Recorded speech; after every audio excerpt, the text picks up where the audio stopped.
The rattling of the stagecoach couldn't drown out the whispers and stares that followed Harriet Winters wherever she went. As the dust-covered vehicle pulled into the small frontier town of Redemption Creek, Colorado, in the spring of 1875, she clutched her worn leather satchel to her chest and took a deep breath. This place, this far-flung outpost on the edge of civilization, was her last chance at a new beginning. "El last stop, our Redemption Creek," she whispered to herself, practicing the words she would need to say to the driver. Her stutter had been her constant companion since childhood, a trait that had cost her employment, friendships, and any hope of acceptance in Boston society. When the stagecoach jolted to a halt, Harriet waited for the other passengers to disembark before attempting to speak to the driver. The tall, weathered man glanced at her impatiently. "MIB bags, please," she managed, pointing to her trunk secured at the back. The driver's expression soured. "Speak up, lady, ain't got all day." "MIB bags," she repeated, her face flushing with embarrassment. He rolled his eyes. "Got yourself a problem with your tongue, do you? Hurry it up now."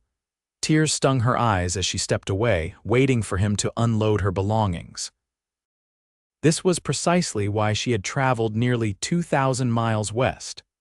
Her aunt's letter had promised a teaching position at Redemption Creek's small schoolhouse, a place where perhaps her knowledge would matter more than her speech. As she stood on the dusty main street, taking in the wooden buildings and bustling frontier activity, someone bumped into her hard, sending her stumbling forward. "Watch where you're standing, lady," a rough voice called out. Harriet steadied herself, fighting back tears.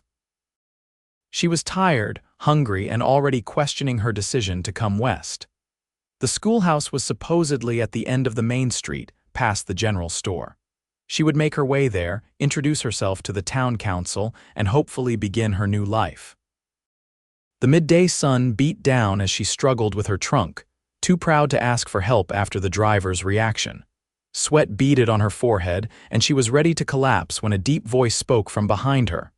"Miss, seems like you could use a hand with that." Harriet turned to see a tall man with broad shoulders and kind blue eyes. His face was partially shaded by a worn cowboy hat, but she could see he was younger than she'd first thought, perhaps 30 or so, with a strong jawline covered in several days' worth of stubble. Unlike the others she'd encountered, his expression held no judgment, only genuine concern. She began, then stopped, her words catching in her familiar trap. "No rush," he said gently. "Take your time." The unexpected patience in his voice surprised her. Harriet took a breath and tried again. "IIW would appreciate the help." Instead of the grimace she expected, he simply nodded and lifted her trunk with ease. "Where you headed?" "Schoolhouse," she managed. "New teacher?" he asked, falling into step beside her. She nodded, grateful he didn't press her to speak more. "Name's Blake Callahan," he said. "Run the cattle operation just outside town. Schoolhouse is a bit further than it looks. Mind if I get my wagon? Make this easier on both of us." Harriet nodded again, relief washing over her. Blake placed her trunk down carefully. "Wait right here. I'll be back in 5 minutes." True to his word, he returned shortly with a wagon pulled by 2 chestnut horses. He loaded her trunk and offered his hand to help her onto the bench seat. "Thank you, Mr. C. Callahan," she said as they began moving down the street. "Blake," he corrected with a smile. "We're not much for formalities out here." As they traveled, Blake pointed out the key buildings in town: the general store, the sheriff's office, the saloon, which he suggested she avoid, and finally, the small white schoolhouse at the edge of town. "That's Mrs. Peterson's house next door," he explained. "She's on the town council and handles school matters. Suppose you'll want to see her first." When they arrived, Blake helped her down and carried her trunk to the schoolhouse porch. Harriet gathered her courage to properly thank him. "I appreciate your kindness, B. Blake. Not everyone is so patient with my difficulty." Blake removed his hat, revealing thick, sandy brown hair. "Words come different to everyone, Miss W. Winters, Harriet Winters." "Miss Winters, out here what matters is what's in a person's heart, not how fast the words come out." He placed his hat back on his head. I hope Redemption Creek treats you well. I'll be seeing you around." As he drove away, Harriet felt a warmth that had nothing to do with the Colorado sun. For the first time since arriving, she felt a glimmer of hope that perhaps she had made the right decision after all. Mrs. Peterson, however, quickly extinguished that hope. The older woman's pinched face registered first surprise, then dismay, as Harriet struggled through her introduction. "Your aunt's letter mentioned nothing about a speech impediment," Mrs. Peterson said coldly. "How do you expect to teach children when you can barely form sentences yourself?" I assure you, my C condition does not affect my ability to teach," Harriet insisted, her hands trembling. "I have excellent qualifications." "Qualifications are meaningless if you cannot communicate clearly," Mrs. Peterson retorted. "Our children need a proper example. I'm afraid the position has been filled." But my aunt said, "Your aunt was mistaken. Good day, Miss Winters." The door closed firmly in Harriet's face, leaving her standing alone on the porch beside her trunk, the afternoon sun beating down on her shoulders. Tears threatened, but she fought them back. She had come too far to break down now. With nowhere else to go, Harriet made her way to the small hotel she had noticed earlier. The desk clerk eyed her stutter with the same distaste as Mrs. Peterson, but took her money readily enough for a week's lodging. "And where might I find employment in town?" she asked as he handed her the room key. The clerk shrugged. "Not many places for a woman with your problem. Could try the laundry at the edge of town. They don't care much who works there as long as you can scrub." Harriet's heart sank. She had come west to be a teacher, not to scrub other people's clothing. But her funds would only last so long, and pride wouldn't fill her stomach or pay for her room. That evening she sat alone in the hotel's small dining room, picking at a plate of bland stew. The weight of her situation pressed down on her. No job, no friends, and a rapidly dwindling supply of money. Perhaps coming west had been a terrible mistake. "Mind if I join you?" She looked up to see Blake Callahan standing by her table, hat in hand. In the better light of the dining room, she could see his features more clearly, the laugh lines around his eyes, the small scar above his right eyebrow, the warmth in his expression that seemed genuine rather than pitying. Harriet gestured to the empty chair across from her, not trusting her voice after the day's disappointments. Blake settled into the chair and signaled the waitress for coffee. "Saw you looking a bit downcast. Guessing the meeting with Mrs. Peterson didn't go well." Harriet shook her head, her throat tight. "That woman's been a thorn in this town's side for years," Blake said, his voice low. "Her husband's the mayor, so she thinks she runs everything." "What happened?" She said the P position was filled, Harriet managed. Because of my stutter." Blake's jaw tightened. "That's not right. Far as I know, they've been without a teacher since Miss Abernathy left 2 months ago." "It doesn't matter now," Harriet said, trying to maintain her composure. "I'll find something else." "It matters plenty," Blake insisted. "These children need education, and from the looks of those books you're carrying, you're qualified to give it to them." Harriet glanced at her satchel, which indeed contained several educational texts she had brought for her teaching position. How did you know?" "My mother was a teacher back east before she married my father," Blake explained. "I recognize the determination in your eyes, same look she had whenever someone told her something couldn't be done." The comparison warmed Harriet's heart unexpectedly. What would you suggest I do?" "For now, get a good night's rest. Tomorrow, I'll introduce you to some folks who might be able to help. This town's bigger than Mrs. Peterson, even if she doesn't think so." True to his word, Blake arrived at the hotel the following morning. He escorted Harriet to the general store where he introduced her to the owner, a jovial man named Henry Williams. "Henry here is also on the town council," Blake explained. "And he's got 5 children who need schooling." Good morning, Mr. Williams," Harriet said, extending her hand. Henry shook it firmly, his eyebrows rising slightly at her stutter but his smile remaining genuine. "Blake tells me you came all the way from Boston to be our teacher. That takes gumption." "Why, yes, sir. I have a D degree from the Boston Female Teachers College," Henry whistled. That's mighty impressive. More education than anyone in this town, I'd wager. He glanced at Blake. But I heard Agatha Peterson already turned her away. Since when does Agatha have the final say? Blake challenged. Last I checked, it takes a majority vote from the council. Henry scratched his beard thoughtfully.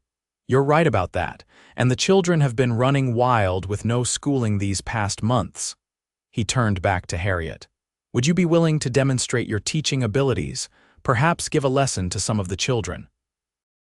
Hope fluttered in Harriet's chest. I would be happy to. Excellent. Henry clapped his hands together. I'll speak to the other council members except Agatha, of course, and arrange a demonstration for tomorrow. The schoolhouse isn't being used anyway. As they left the general store, Harriet turned to Blake with grateful eyes. Why are you helping me? Blake's expression turned thoughtful. My little sister had a stutter when she was young. People were cruel to her, made her feel like she was less than them. But she was the smartest, kindest person I knew. A shadow crossed his face. Lost her to fever 5 years back. I like to think she'd approve of me helping you. Harriet felt a connection to this man that went beyond his kindness. I'm sorry about your sister. Thank you, he said softly. Now, how about I show you around town properly? Might as well know the place if you're going to be teaching here. The next day, Harriet stood nervously before a group of 12 children of various ages in the schoolhouse.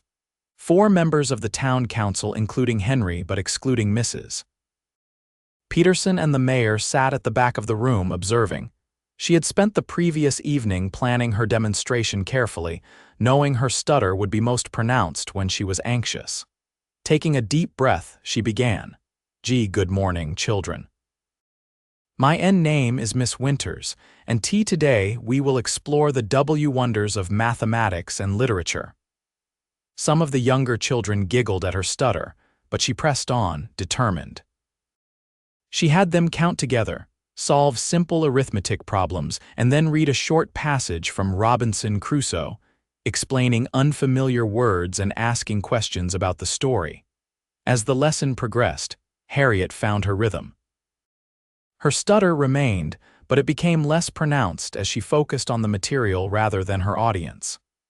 The children, initially distracted by her speech, gradually became engaged in the lesson. By the end of the hour, hands were shooting up with questions, and even the most restless boys were paying attention. When she concluded, Henry Williams stood up, applauding.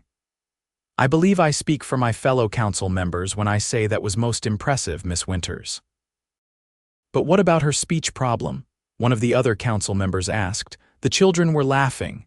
At first, Henry acknowledged, but did you notice how they stopped? They were too busy learning to care about how she talks. I don't know, another council member hedged. Agatha will raise a fuss. Let her, Henry replied firmly. My vote is to hire Miss Winters immediately. We've gone too long without proper schooling in this town. After a brief discussion, 3 of the 4 council members voted to offer Harriet the position. The 4th abstained, clearly worried about crossing Mrs. Peterson, but it was enough. Harriet was officially the new teacher of Redemption Creek. As the council members filed out, Henry approached her with a wide smile. Congratulations, Miss Winters. You can start on Monday. The position includes lodging in the small quarters at the back of the schoolhouse. Thank you, Mr. Williams, Harriet said, her voice thick with emotion. I won't disappoint you. I know you won't, he replied kindly, and don't you worry about Agatha, she'll come around eventually. But Mrs. Peterson did not come around. When Harriet moved into the teacher's quarters that weekend, she found the older woman waiting for her, face pinched with anger. This is a mistake, Mrs. Peterson declared. My husband may be outvoted for now, but mark my words, the parents won't stand for their children being taught by someone who can barely speak properly. I understand your concerns, Harriet replied, struggling to maintain her composure. But I ask only that you judge me by my results, not my speech. Mrs. Peterson sniffed dismissively. We shall see, Miss Winters, we shall see. Over the next few weeks, Harriet threw herself into her teaching with everything she had. She arrived early each morning to prepare the day's lessons.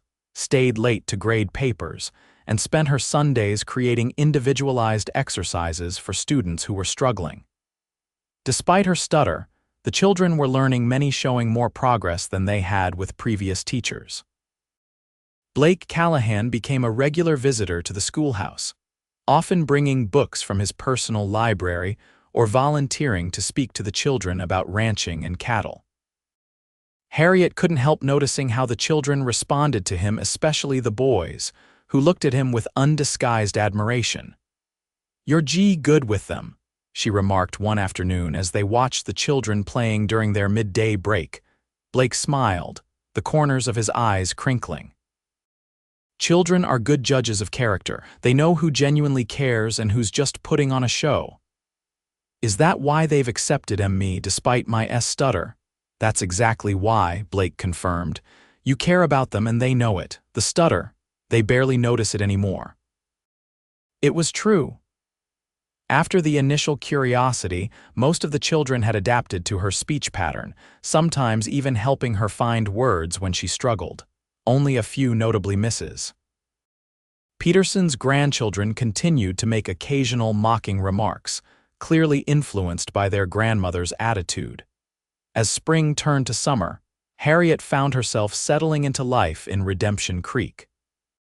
She had formed friendships with several of the mothers who appreciated the improvements in their children's education. Even some of the initially skeptical council members had come to respect her dedication and results. And then, there was Blake. He had become more than a friendly face in town. He was her confidant, her supporter, and increasingly, someone she looked forward to seeing each day.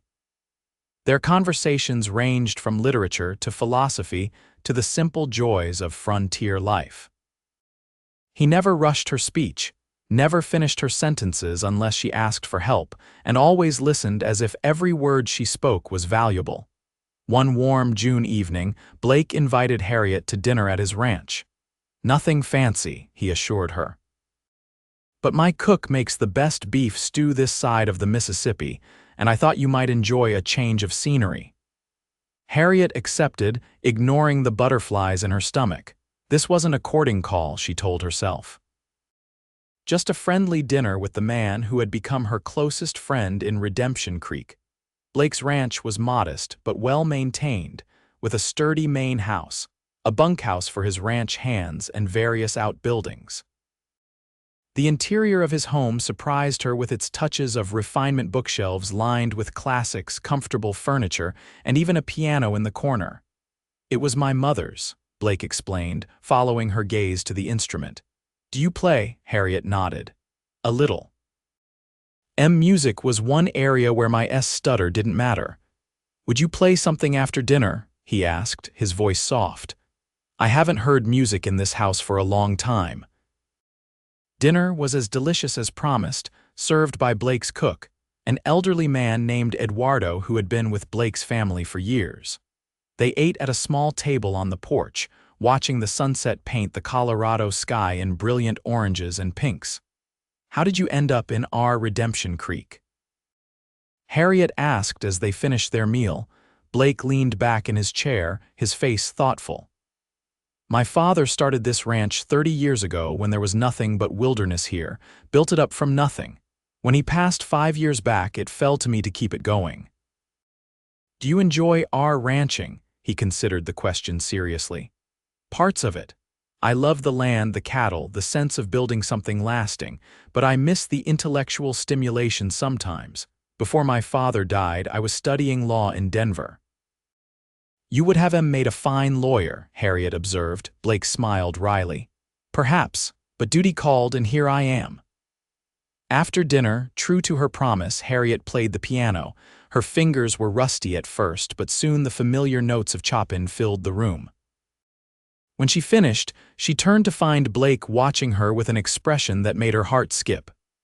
"Every hidden talent makes you more remarkable, Harriet Winters," he said quietly. The ride back to town was quiet, both of them lost in their thoughts. When they reached the schoolhouse, Blake helped her down from the wagon, his hands lingering on her waist a moment longer than necessary. "Thank you for a lovely evening," Harriet said, suddenly shy. "The pleasure was mine," Blake replied. He hesitated, then added, "Would you consider joining me for a picnic this Sunday? There's a spot by the creek I'd like to show you." "I would like that very much." As summer progressed, Harriet and Blake's Sunday picnics became a regular occurrence. They would ride out to various beautiful spots around Redemption Creek, where Blake would spread a blanket and unpack a basket of food prepared by Eduardo. They would read poetry aloud, discuss books, or simply enjoy each other's company in comfortable silence. During one such picnic in late July, as they sat beneath a cottonwood tree beside the creek that gave the town its name, Blake turned to Harriet with uncharacteristic seriousness. "There's something I've been wanting to tell you," he began, his blue eyes intent on hers. Harriet's heart quickened. "What is it?" "When I first saw you struggling with that trunk on the day you arrived, I felt drawn to help you. Not out of pity, but because I saw something in your eyes, a determination, a strength that called to me." He took her hand gently. "Then I heard you speak, and instead of thinking less of you for your stutter, I found myself admiring your courage all the more." Harriet's eyes filled with tears. "Most people find my speech tiresome. They grow impatient or embarrassed." "I'm not most people," Blake said simply. "Every word you speak is precious to me, Harriet, because it's yours. Because I know the effort it takes, because each one reveals more of your beautiful mind and heart." A single tear slipped down Harriet's cheek. "No one has ever said such things to me before." "Then they were fools," Blake replied, reaching up to brush away her tear with his thumb. "May I kiss you, Harriet?" she nodded, unable to speak through the emotion clogging her throat. Blake leaned forward slowly, giving her time to change her mind, then pressed his lips gently against hers. The kiss was tender, unhurried, and filled with a promise that made Harriet's heart soar. When they parted, Blake rested his forehead against hers. "I'm falling in love with you, Harriet Winters. I just thought you should know." "I'm falling in love with you too, Blake Callahan," she whispered back. Their courtship progressed steadily through the remainder of the summer and into the fall. Blake would often visit the schoolhouse, bringing small gifts, wildflowers, a particularly interesting book, or candy for the children. On weekends, they explored the surrounding countryside on horseback, visited neighboring towns, or simply enjoyed quiet evenings on Blake's porch. Not everyone in town approved of their relationship. Mrs. Peterson, still smarting from her defeat regarding Harriet's teaching position, spread whispers that Blake was only courting Harriet out of pity. "Don't pay her any mind," Blake advised when Harriet repeated the gossip with hurt in her eyes. "She's a bitter woman who can't stand to see others happy." "But what if she's all right? What if someday my stutter becomes too much for you?" Blake took both her hands in his. "Harriet, look at me. Your stutter is part of who you are, but it doesn't define you. I love your kindness, your intelligence, your determination. I love how you've won over every child in that classroom, how you stand up to Agatha Peterson without lowering yourself to her level, how you see beauty in everything around you." He kissed her forehead gently. "And yes, I even love your stutter because it reminds me of your courage every single day." As autumn painted the Colorado landscape in brilliant golds and reds, Harriet's confidence grew both in her teaching and in her relationship with Blake. She still stuttered, especially when tired or nervous, but she had stopped apologizing for it. Blake's acceptance had helped her accept herself. The annual Harvest Festival in October marked a turning point. The entire town gathered for games, food, and celebration. Harriet had worked with her students to prepare recitations and songs for the event, nervous about how they would perform in front of the whole community. To her delight, the children performed beautifully. Even Mrs. Peterson's grandchildren, who had initially been her greatest challenge, recited their poems flawlessly. When the performances concluded, the townspeople burst into applause, and several parents approached Harriet with genuine thanks for her work with their children. "You've proven yourself to this town," Henry Williams told her proudly. "Even Agatha is running out of complaints." Later that evening, as the festivities continued under lantern light, Blake led Harriet away from the crowd to a quiet spot beneath a large oak tree at the edge of the town square. "I have something to ask you," he said, suddenly looking uncharacteristically nervous. "What is it?" Harriet asked, her own heart racing at his serious expression. Blake took a deep breath, then dropped to one knee before her. "Harriet Winters, these past months have been the happiest of my life. You've brought light, music, and joy back into my world. Would you do me the extraordinary honor of becoming my wife?" Tears sprang to Harriet's eyes as Blake produced a simple but beautiful ring with a small diamond that caught the lantern light. "Yes," she said, the word coming out clearly without a single stutter. "Yes, Blake, I will marry you." He slipped the ring onto her finger, then stood and pulled her into his arms, kissing her with a passion that made her dizzy. When they finally broke apart, they turned to find a small crowd of townspeople watching and cheering. Henry Williams stepped forward with a broad smile. "About time, Blake. We've been taking bets on when you'd finally ask her." "And who won?" Blake asked, his arm around Harriet's waist. "Eduardo," Henry chuckled. "Said you'd do it at the Harvest Festival. Man knows you well." News of their engagement spread quickly through Redemption Creek. Most reactions were positive. Many in town had come to respect Harriet's dedication to her students, and Blake was well liked and respected as one of the area's most successful ranchers. But Mrs. Peterson couldn't resist one final attempt to cause trouble. The Sunday after the announcement, she cornered Harriet outside the church. "I wonder if you've considered what sort of mother you'll be," she said with false concern. "How will your children feel, having a mother who cannot even read them bedtime stories without stammering through every page?" The words struck Harriet like a physical blow. It was a fear she had harbored but never voiced, that her stutter might somehow harm any children she and Blake might have.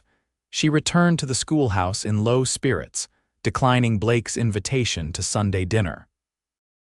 That evening, as she sat alone in her quarters, doubts crept in. Was she being selfish in agreeing to marry Blake? Would her stutter embarrass their future children? Would Blake eventually grow tired of her halting speech? A knock at her door interrupted these dark thoughts. She opened it to find Blake standing there, concern etched on his face. "Eduardo was disappointed you didn't come for dinner," he said, "but I was worried." "What's wrong, Harriet?" She hesitated, then gestured for him to come inside. "Mrs. Peterson said something that's been bothering me." Blake's jaw tightened. "What did that woman say now?" Harriet repeated Mrs. Peterson's words, her voice breaking slightly. "What if she's all right, Blake? What if our children are embarrassed by me? What if they inherit my stutter and suffer as I have?" Blake took her hands in his. "Harriet, listen to me. Any child would be blessed to have you as their mother. Your stutter doesn't diminish your ability to love, to teach, to nurture. If anything, it will help you understand any challenges our children might face with more compassion than most." He pulled her gently into his arms. "And if they inherit your stutter, they'll also inherit your courage, your intelligence, and your beautiful heart. We will love them exactly as they are, just as I love you exactly as you are." Harriet buried her face against his chest, drawing strength from his unwavering confidence. "I'm sorry for doubting." "Don't be," Blake said softly. "It's natural to have fears, but we'll face them together always." They were married on a crisp November day in the small church of Redemption Creek. Harriet wore a simple ivory dress ordered from Denver, and Blake looked handsome in a new black suit. The church was filled with well-wishers, parents of her students, Blake's ranch hands, and even some of the children themselves who had begged to attend.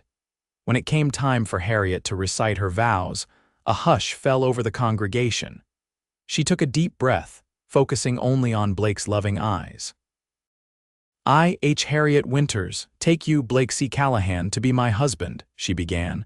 Her stutter was present but mild, and she continued with growing confidence. "I promise to love and cherish you in sickness and in health, for richer or poorer, until death parts us." Blake squeezed her hands encouragingly, his eyes shining with pride and love. When it was his turn, he spoke his vows clearly, but with such emotion that his voice broke several times. Several women in the congregation dabbed at their eyes. "You may kiss the bride," the minister announced, and Blake pulled Harriet into a tender embrace that sealed their commitment to each other. The reception was held at Blake's ranch, which had been transformed for the occasion with lanterns, ribbons, and flowers. Eduardo had outdone himself with a feast that had everyone talking, and Henry Williams' oldest son provided music with his fiddle. Even Mrs. Peterson attended, though she kept to the edges of the celebration, her pinched expression suggesting she was only there to maintain appearances. As the evening progressed, Blake pulled Harriet away from the crowd and led her to the stables, where 2 horses stood saddled and ready. "What's this?" Harriet asked, confused. Blake grinned. "Our chariot awaits, Mrs. Callahan.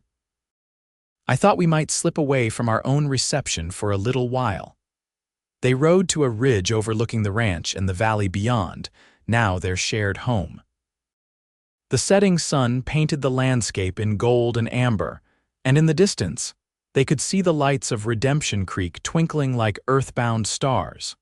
"It's beautiful," Harriet breathed, leaning back against Blake's chest as they sat together on a large, flat rock. "Not as beautiful as you," he replied, kissing the top of her head. "Are you happy, Harriet?" "More than I ever thought possible," she answered truthfully. "I came west with nothing but hope and a teaching certificate. I've found a home, respect, and love beyond my wildest dreams." "And I found the woman I never knew I was waiting for," Blake said. "When my father died and I had to give up my studies, I thought my life's path was set just ranching, day after day, until I grew old. You've given me back the joy of learning, of sharing ideas, of looking forward to each new day." They returned to the reception to find their guests searching for them, ready for the traditional first dance. As Blake led Harriet onto the makeshift dance floor, the fiddler began a slow, sweet melody. "Everyone's watching," Harriet whispered nervously. "Let them," Blake replied, drawing her closer. "Let them see how much I adore my wife." They moved together in perfect harmony, lost in each other's eyes as the music washed over them. For those moments, Harriet forgot about her stutter, about Mrs. Peterson's disapproval, about all the years of rejection and humiliation. She was simply a woman in the arms of the man she loved, beginning a life they would build together. Later that night, in the privacy of their bedroom, now theirs, not just Blake's, they came together as husband and wife. Blake's tenderness dissolved Harriet's nervousness, and she discovered that in the language of love, no words were needed at all. The months that followed were a time of adjustment and joy. Harriet continued teaching while settling into her new role as mistress of the Callahan Ranch. She learned about cattle ranching from Blake, while he joined her for evening reading sessions by the fire. They established routines and traditions, discovering the rhythms of married life together. Christmas brought a light dusting of snow to Redemption Creek and the ranch. Harriet decorated their home with evergreen boughs and red ribbons, while Blake surprised her with a gift he had secretly ordered from Denver, a beautiful new piano to replace his mother's aging instrument. "Now you can fill our home with music whenever you wish," he told her as she ran her fingers reverently over the keys. In turn, she gave him a set of law books she had ordered from Boston. "For when you have tea time to read," she explained. "Your dream of studying law doesn't have to end completely." As winter deepened, Harriet made a discovery that both thrilled and terrified her. She was with child. When she told Blake, his face lit up with such joy that her fears began to melt away. "A baby," he whispered, placing his hand gently on her still flat stomach. "Our baby. Are you happy?" she asked, though his expression had already answered her question. "Happy doesn't begin to describe it," he replied, gathering her into his arms, overjoyed, grateful, humbled. "I'll need to learn some new words." As news of her pregnancy spread through town, Harriet received an unexpected visitor at the schoolhouse one afternoon in late January. Mrs. Peterson appeared at the door just as the children were being dismissed. Miss Winters, Mrs. Callahan, she corrected herself stiffly. "Might I have a word?" Harriet nodded, bracing herself for more criticism or thinly veiled insults. But to her surprise, Mrs. Peterson's expression was troubled rather than malicious. "I understand congratulations are in order," the older woman began awkwardly. "Your condition is becoming known in town." "Thank you," Harriet replied cautiously. "Blake and I are very happy." Mrs. Peterson twisted her hands together. "I owe you an apology, Mrs. Callahan. When you first came to town, I judged you harshly. I believed your impediment would make you an ineffective teacher." She glanced around the neat, well-organized classroom. "I was wrong. The children have shown more progress under your guidance than with any previous teacher. My own grandchildren included." Harriet was speechless, not from her stutter but from shock. "Furthermore," Mrs. Peterson continued, "I said some unkind things about your ability to be a mother. That was cruel and unfounded. I hope you can forgive an old woman's prejudice." Harriet found her voice at last. "Of course, Mrs. Peterson, thank you for your honesty." The older woman nodded stiffly. "Well then, that's all I came to say. Good day." As Mrs. Peterson turned to leave, Harriet called after her. "Mrs. Peterson, would you consider joining the Ladies' Auxiliary in planning the Spring Pea Pageant? Your organizational skills would be most welcome." Mrs. Peterson paused, surprise flickering across her face, followed by a small but genuine smile. "I would be happy to, Mrs. Callahan. Thank you for asking." It was a small step, but an important one. By the time spring arrived, bringing new life to the Colorado landscape, Mrs. Peterson had become one of Harriet's staunchest supporters in town, often defending her to anyone who dared comment on her stutter. As Harriet's pregnancy progressed, she reluctantly agreed to take a leave from teaching for the final months before the baby's birth. The town council hired a temporary replacement, a young woman from Denver, who had been one of Harriet's students during her brief time teaching there. "You've come full circle," Harriet told her with a smile. "Now you're the teacher." "Because of you," the young woman replied earnestly. "You showed me it was possible, despite what others said about women becoming educated." In late August of 1876, after a long and difficult labor, Harriet gave birth to a healthy baby girl. Blake, who had paced anxiously outside the bedroom during the delivery, was overcome with emotion when the midwife finally allowed him to enter. "She's perfect," he whispered, gazing down at the tiny bundle in Harriet's arms. "Just like her mother." They named her Emma Elizabeth Callahan, Emma after Blake's late sister and Elizabeth after Harriet's mother.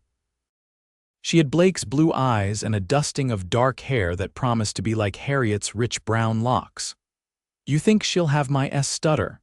Harriet asked softly as they watched their daughter sleep in her cradle that evening. Blake sat beside her on their bed, his arm around her shoulders. "I don't know, but if she does, she'll have the best possible guide to help her navigate the world. And if she doesn't, she'll learn compassion and patience from watching how her mother faces challenges with grace." He kissed Harriet's temple. "Either way, she is blessed beyond measure to have you as her mother." As Emma grew from infant to toddler, she showed no signs of a stutter. She was, in fact, precociously verbal, stringing together complex sentences by the age of 2 that made Blake joke. She would be arguing cases in court before she was 10. When Emma was 3, Harriet returned to teaching part-time, bringing her daughter with her to the schoolhouse several days a week. The students adored Miss Emma, as they called her, and she soaked up knowledge like a sponge, often sitting quietly with a picture book while Harriet conducted lessons. One afternoon, as Harriet was helping a student with a difficult math problem, she noticed Emma speaking to one of the younger children who had been struggling with reading.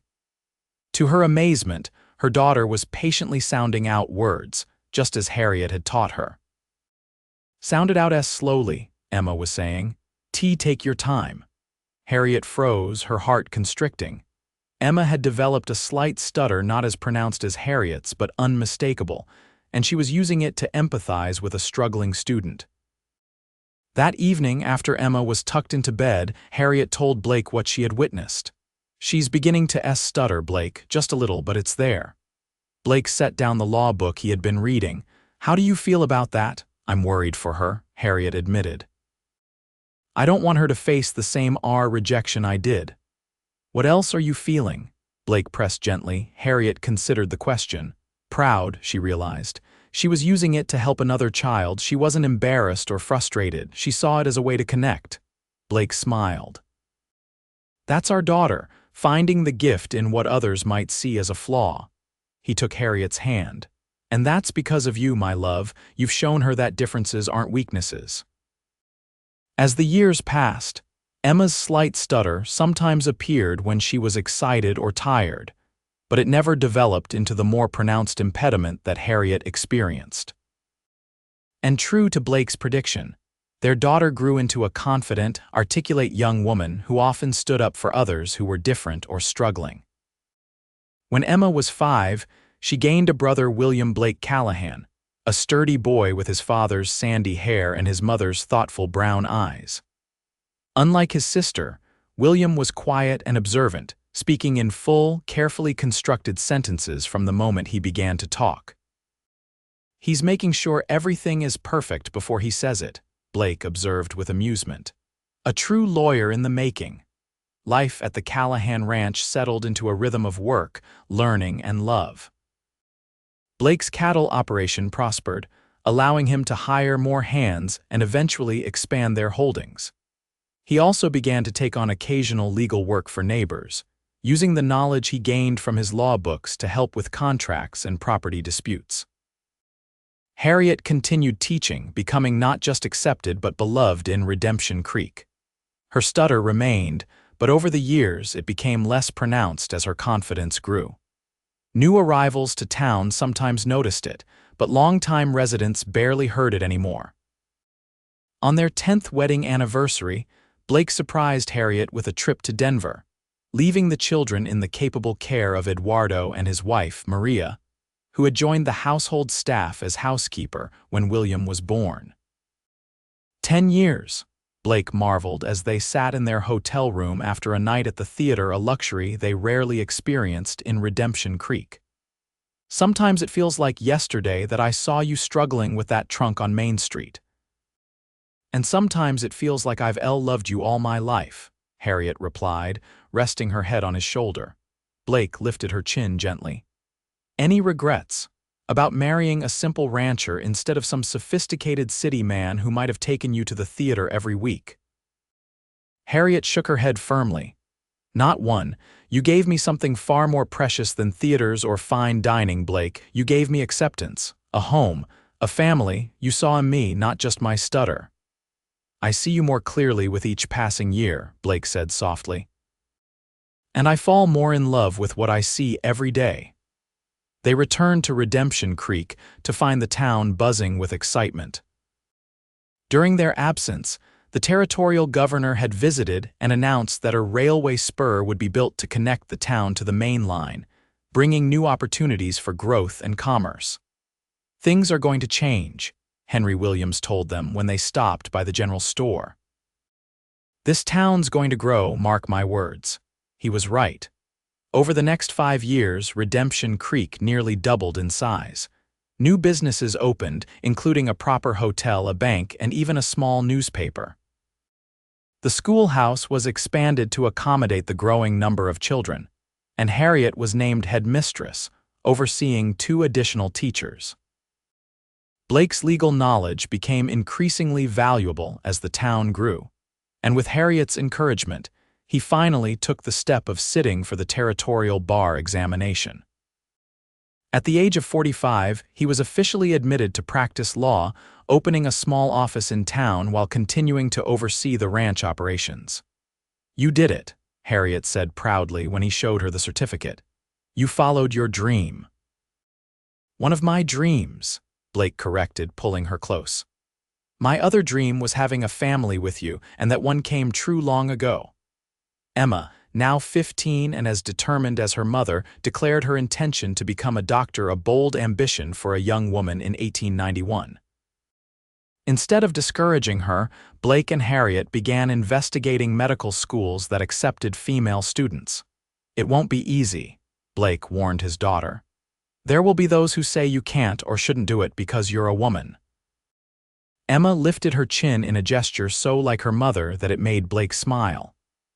"Then they'll be wrong, just like those who said mother couldn't teach because of her stutter." William, at 10, was already showing signs of following in his father's footsteps, with a keen mind for detail and a strong sense of justice.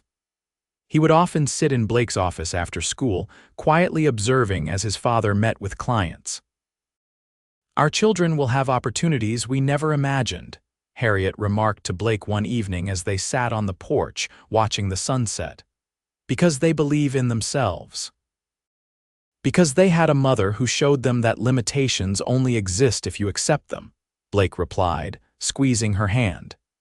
In the spring of 1895, 20 years after Harriet had first arrived in Redemption Creek, the town held a celebration in her honor.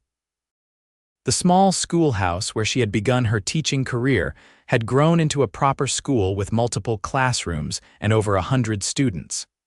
Many of her former pupils, now adults with children of their own, returned for the occasion. As she stood before the gathering, looking out at the faces of people who had gone from strangers to friends to family over the years, Harriet felt a surge of emotion.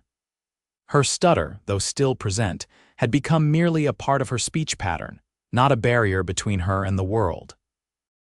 20 years ago, I came to Redemption Creek with little more than hope and determination," she began, her voice clear despite the occasional stutter. "I was rejected at first, told that my stutter made me unfit to teach your children. But one person saw beyond that superficial flaw to the teacher I could be." She glanced at Blake, who watched her with the same pride and love that had sustained her through 2 decades. "My husband told me then that every word I speak is precious to him. Those words changed my life, giving me the courage to persevere when others would have had me retreat into silence." Harriet gestured to the school behind her. "This institution stands as proof that our limitations need not define us. Every child who has passed through these doors has learned not just reading and arithmetic, but also acceptance and compassion. That is my greatest achievement as a teacher." The applause that followed was thunderous. Blake made his way to her side, taking her hand and raising it in a gesture of triumph that brought fresh tears to Harriet's eyes. That night, as they lay in bed in the home they had shared for 20 years, Blake traced the lines of Harriet's face with gentle fingers. "I meant what I said all those years ago," he murmured. "Every word you speak is precious to me, but even more precious are the things you've taught without words: courage, perseverance, acceptance." "We taught each other," Harriet replied, her stutter barely noticeable in the intimate quiet of their bedroom. "You showed me that I was worthy of love just as I am. I showed you that dreams don't have to die, they just sometimes take a different path." "And what a beautiful path it's been," Blake said, drawing her close. "I wouldn't change a single step of our journey together." As they drifted towards sleep in each other's arms, Harriet reflected on the long road that had brought her to this moment.